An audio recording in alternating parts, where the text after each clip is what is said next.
সাধকদের গানে ব্যবহৃত কিছু রূপক শব্দের অর্থ জানা থাকলে মনে শান্তি লাগে। আসুন কিছু শব্দের অর্থ জেনে নিই। বারামখানা কি জেনে নিন। আরাম করার ঘর, বৈঠক ঘর। সুফিদের বিশ্বাস, এই মানবদেহে নামক ঘরেই আছে স্রষ্টার বারামখানা, তাই তারা দেহকে গুরুত্ব দেন। বাড়িবিন্দু কি জেনে নিন। পানির বিন্দু। সুফি কবিতা ও গানে ব্যক্তির ক্ষুদ্র সত্তা। বাড়িবিন্দু সমুদ্রে বিলীন হয়। বালা কি জেনে নিন। আরবি বালা শব্দের অর্থ বোধক, নিশ্চয়তা প্রদান ইত্যাদি অর্থে বহুল ব্যবহৃত। সুফি সাধনায় বালা হচ্ছে কঠিন পরীক্ষার পর শিষ্যের নিশ্চয়তা। সুখী সাধককে সকল স্তরেই পরীক্ষা দিয়ে এগিয়ে যেতে হয়। ভালোবাসার প্রমাণ ছাড়া প্রেমিক ভালোবাসার যথার্থতা নিরূপণ করেন না, তাই প্রমাণের জন্য বা নিশ্চয়তা পাওয়ার জন্য শিষ্যকে কঠোর পরিশ্রম করতে হয়। ভবনদী কি জেনে নিন। এটি একটি রূপক শব্দ।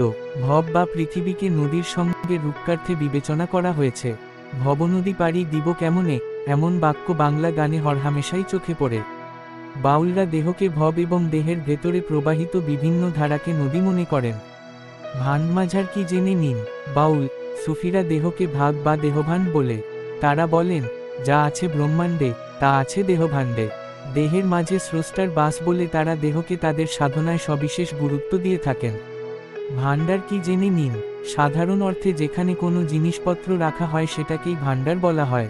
অধ্যাত্ম পরিভাষায় হিন্দি এই শব্দটির অর্থ পবিত্র মানুষের খাবারের পাত্র, যা সকলের জন্য এবং যা শেষ হয় না, কোনো না ভাবে সকল সময়ই খাবার মজুদ থাকে। ভাবতরঙ্গ কি জেনে নিন। সরল অর্থে ভাবের তরঙ্গ, সাহিত্যে ভাবের বিশেষ অবস্থা, ভাবাবেশ, সাধুর ভাবমগ্নতা। বাংলা এই শব্দটির প্রয়োগ রয়েছে লালন শাহ সহ আরও কয়েকজনের গানে। সম্প্রতি এই শব্দটির বহুল প্রয়োগ দেখা যাচ্ছে সাধু সমাজে ও সমকালীন মর্মীতত্ত্বের আলোচনায়। যারা তরিকা নিয়েছেন বা সাধনমার্গে নিমগ্ন, তারা গুরু বা গুরুস্থানীয়জনেরা নির্দেশে, যারা এমন গুরুতত্ত্ব জানেন না বা বোঝেন না, তাদের সঙ্গে এই সব নিয়ে কথা বলেন না বা তর্ক করেন না। কারণ এমন তর্কে সাধুর ভাবতরঙ্গ বিশৃঙ্খল অবস্থায় চলে যায়।